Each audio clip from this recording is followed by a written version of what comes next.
Assalamualaikum Buya. Afwan mau bertanya, saya hamba Allah dari Jambi Buya.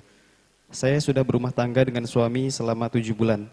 Tapi suami saya belum pernah disentuh sama suami sama sekali. Apakah saya boleh mengajukan cerai kepada suami saya? Apakah saya berdosa misalkan suami saya memutuskan untuk bercerai? Apakah benar saya tidak akan mencium bau surga Buya? Saya takut tidak masuk surga. Karena ada ustadz yang menyatakan bahwa jika seorang istri meminta cerai kepada suami, maka arsy berguncang dan istri tersebut tidak akan mencium bau surga, apalagi masuk surga. Saya takut salah langkah Buya. Juga yang ingin saya tanyakan, masa iddah khulu berapa lama Buya? Dan dimulainya kapan? Apakah saat keputusan hakim atau saat akta cerai sudah keluar? Baik. Hadis Nabi ayyuma imra'atin sa'alat zawjaha talaqan min ghairi ma ba'sin ma ziyada haramun 'alaiha raihatul jannati aw riwayat jannah haramun 'alaiha al-jannatu. Jika ada seorang wanita meminta cerai kepada suaminya tanpa ada alasan yang dibenarkan, maka haram baginya surga. Jadi di sini ada yang diperkenankan dong, minta cerai. Dan cerai dia seorang istri ini sangat dihormati. Sehingga seorang istri nggak bisa mencerai dengan dirinya sendiri. Jadi harus dibantu, didukung oleh mahkamah agar terlindungi. Kalau laki-laki kan ngomong kepada istrinya mencerai langsung jatuh cerai. Kalau seorang wanita nggak bisa. Kenapa? Dengan kelembutannya yang perlu dikasih sayangin, jangan sampai terdolimi dia. Maka di saat ingin mencerai pun dia harus melalui mahkamah atau melalui cara hakim, mengajukan ke hakim, baru hakim mempelajari. Kadang wanita itu terburu-buru minta cerai padahal belum pengen minta cerai beneran, cuman karena emosinya kadang-kadang yang datang. Maka kalau ada alasan, misalnya suaminya fasik, naudzubillah pezina, karena mungkin sekali penyakitnya akan dibawa kepada dia, dan banyak wanita solehah tidak pernah keluar rumah, ini tiba-tiba dia terkena penyakit yang mematikan, yang tidak ada obatnya. Rupanya apa? Penularan dari suaminya.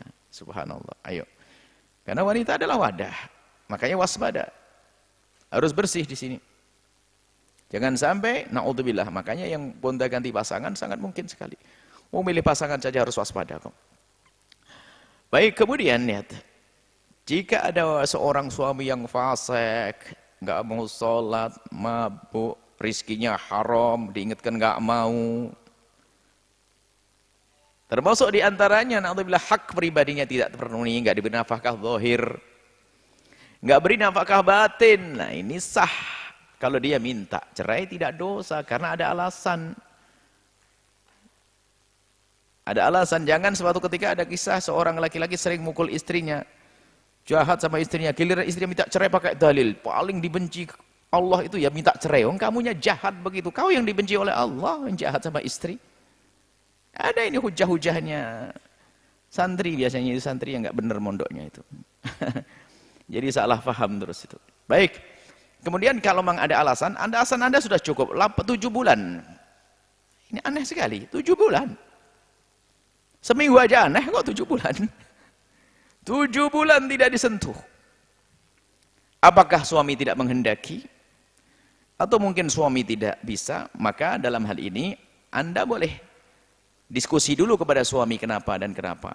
Kalau ternyata suami tidak ada perubahan, tidak ada semangat, tidak ada ini, jangan sampai Anda tersiksa, nanti malah melakukan keharaman. Anda sah minta cerai. Adapun cara Anda minta cerai bisa Anda ajukan ke mahkamah. Maka kalau yang menjatuhkan mahkamah namanya faskhun nikah. Kalau Anda yang mengajukan dengan cara khulu pun bisa. Khulu itu adalah dengan Anda memberikan uang, mengganti. Karena Anda dulu waktu dinikahi Anda menerima mahar, maka di saat Anda ingin melepas, maka Anda membayar. Namanya khulu. Nah, kemudian ada di dalam perpisahan ini ada namanya khulu, ada namanya tolak. Kalau tolak murni suami mengatakan engkau aku cerai. Atau dengan syarat, dengan ta'lik. Kalau khulu ini dari istri. Istri yang meminta, wahai suamiku, aku beri uang kamu 5 juta, dulu maharmu kan 1 juta, sekarang aku bayar 1 juta, cerai saya. Diambil sama suami, jatuh cerai sudah. Namanya khulu. Nah, khulu ini apakah sama dengan tolak? Dalam mazhab kita, Imam Syafi'i punya pendapat 2.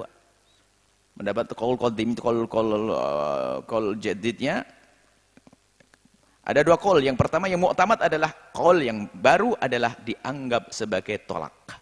Artinya mengurangi bilangan. Kalau sudah dicerai 1, 2 kemudian yang terakhir khulu, maka menghabiskan bilangannya. Sementara itu jumhur ulama. Yang lain mengatakan khulu adalah fasakh. Nah, fasakh nikah itu. Jadi tidak mengurangi hitungannya. Kemudian karena dalam mazhab Imam Syafi'i khulu ini adalah seperti tolak, maka harus melakukan iddah. Menanti seorang wanita tersebut seperti orang dicerai. Jika punya haid, dia adalah 3 kali suci. Kalau tidak, kalau dia hamil adalah sampai melahirkan. Kalau tidak punya haid karena masih kecil atau sudah teman tua adalah 3 bulan. Itu ada. Nah, dalam fikih mazhab Imam Asy-Syafi'i radhiyallahu anhu. Nah, sekarang pertanyaannya adalah mulai kapan khulu hitungannya itu? Dilihat. Jika bentuk pengajuan fasakh kepada hakim, kemudian hakim mencermati, kemudian hakim memutuskan, baru itu dari hakim. Faskhun nikah sendiri ada bermacam-macam. Ada faskhun nikah nggak usah pakai hakim. Langsung spontan hari itu. Contoh, orang menikah dengan seorang wanita. Menikah. Tak taunya setelah punya anak 4 baru ketahuan kalau dia adalah adik susuannya. Langsung fasakh, nggak usah nunggu hakim. Sama khulu'nya seorang istri di depan suaminya langsung, nggak usah nunggu hakim. Hari itu mulai dihitung. Tapi ada iddah yang ngitungnya dari keputusan hakim kalau sifatnya wanita mengajukan dulu.